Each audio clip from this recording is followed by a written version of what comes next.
9.5 The Snake and the Mirror. Before you read, do you like to look at yourself in the mirror? What do you think about at such times? Have you ever seen a dog, a cat, or a bird look into a mirror? What do you think it sees? Now read this humorous story about a doctor, a snake, and a mirror. 1. Has a snake ever coiled itself round any part of your body? A full-blooded cobra? All of us fell silent. The question came from the homeopath. The topic came up when we were discussing snakes. We listened attentively as the doctor continued with his tale. It was a hot summer night, about 10 o'clock. I had my meal at the restaurant and returned to my room. I heard a noise from above as I opened the door. The sound was a familiar one. One could say that the rats and I shared the room.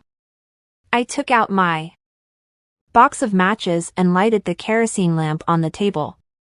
2. The house was not electrified, it was a small rented room. I had just set up medical practice and my earnings were I had about 60 rupees in my suitcase. Along with some shirts and dhodas, I also possessed one solitary black coat which I was then wearing.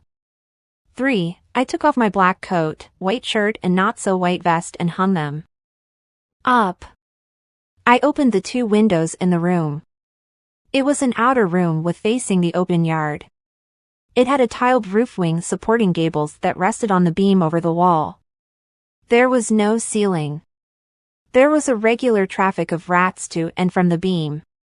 I made my bed and pulled it close to the wall. I lay down but I could not sleep.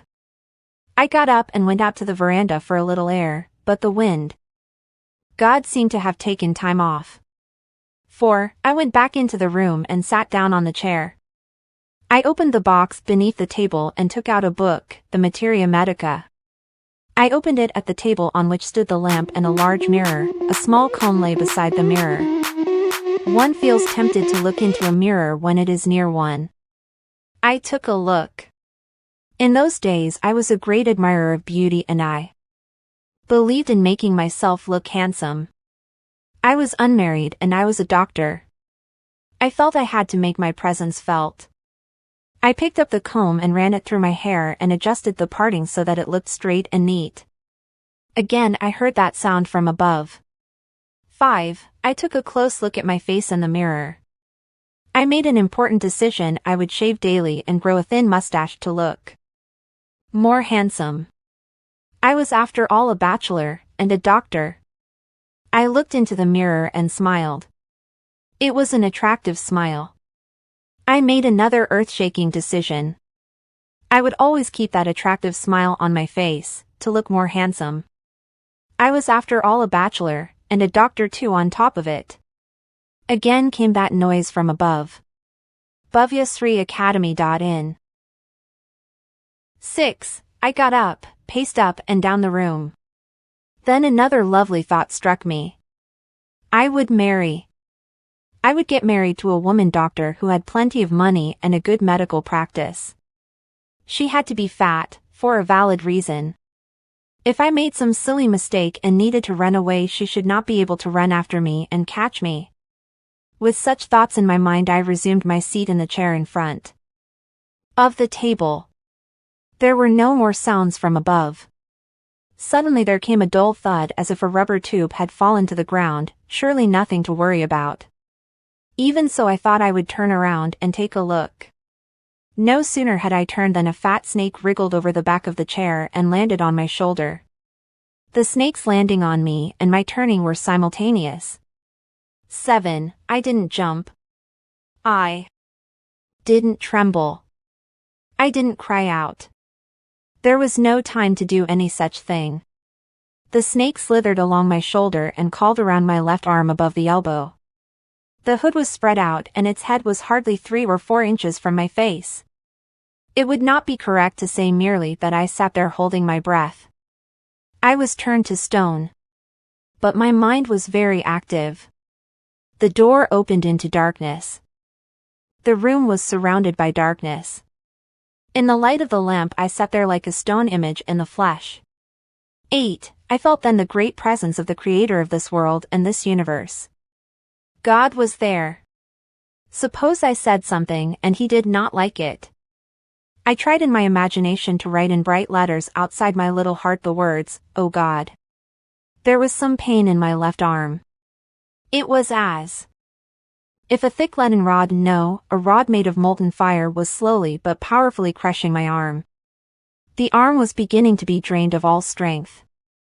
What could I do?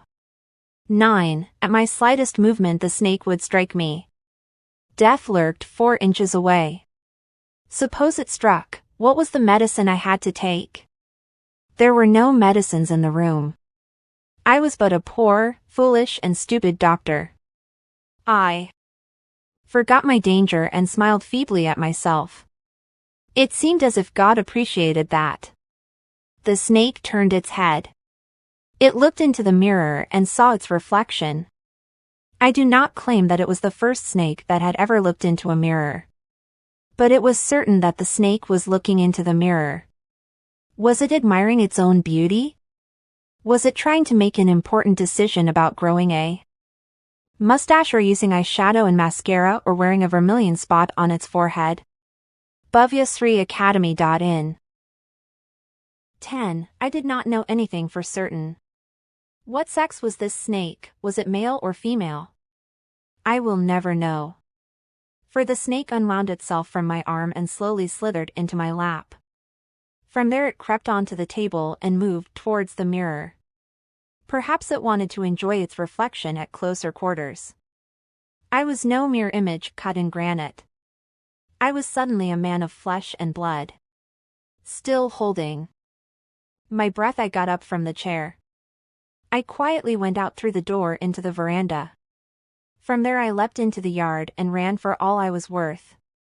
Phew! Each of us heaved a sigh of relief.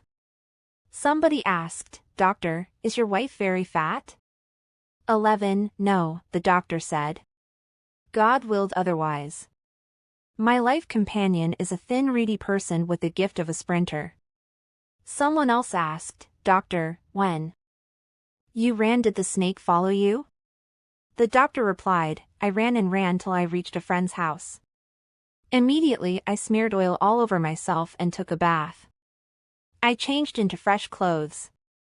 The next morning at about 8:30 I took my friend and 1 or 2 others to my room to move my things from there. But we found we had little to carry. Some thief had removed most of my things. The room had been cleaned out. But not really, the thief had left behind one thing as a final insult. 12. What was that? I asked. The doctor said, "My vest, the dirty one." The fellow had such a sense of cleanliness. The rascal could have taken it and used it after washing it with soap and water. Did you see the snake the next day, doctor? The doctor laughed. I've never seen it since. It was a snake which was taken with its own beauty. Vaikom Muhammad Bashir, translated from the Malayalam by V. Abdullah, Buvia3academy.in